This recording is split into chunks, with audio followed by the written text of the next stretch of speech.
Tale of the Nine-Tailed 1930 premiered at a rating greater than its previous season.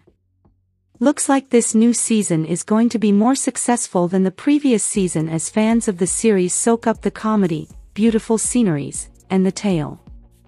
One of the many questions viewers have is, why the year 1930?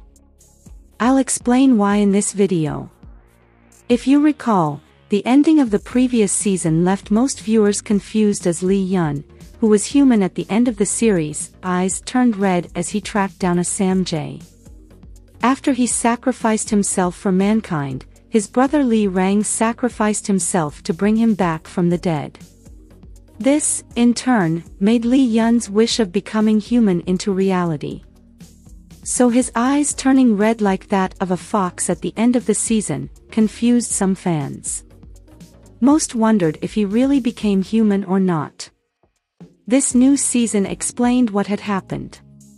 4 months after finding out about his brother's sacrifice, Lee Yeon had gone to the disrobing old woman, who is the owner of the Stream of the Dead, and asked, why can't Lee Rang reincarnate? As a rule of law, anyone that commits suicide can't be reincarnated, which is why Lee Rang had sacrificed himself for Lee Yeon, because Lee Yeon couldn't reincarnate after choosing to die with the Snake King. He however reached an agreement with the disrobing old woman. In order for Lee Rang to reincarnate, he will have to punish anybody that disturbs the living and repay the kindness received. He agrees with the condition that he dies the same day as Jia, his mortal wife.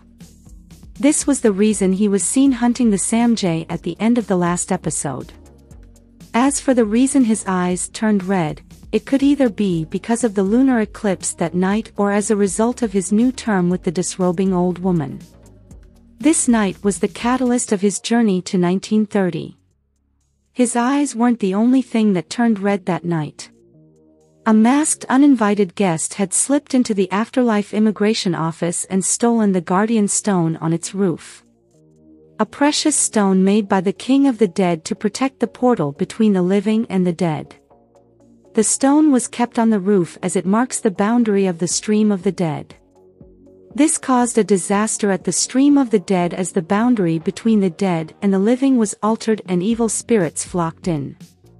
This made the disrobing old woman send Lee Yeon after the thief to retrieve the stolen guardian stone, but asked him to return before the hour of the tiger, which is 5 a.m., as the gate will close by this time.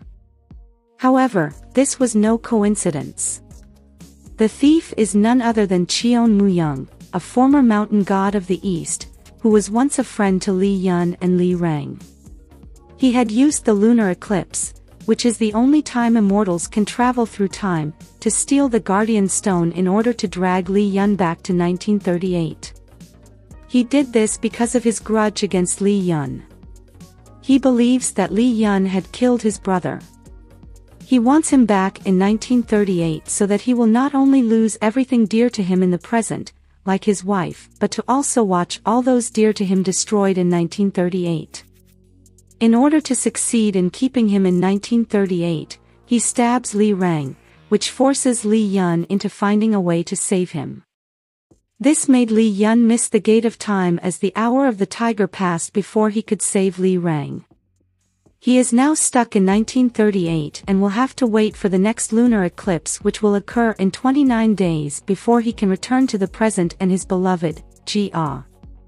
So-Yeon is going to use this time to exact revenge on him. For more explanations, highlights, and all things K-drama, subscribe to this channel and turn on your notification bell. Thanks for watching, bye.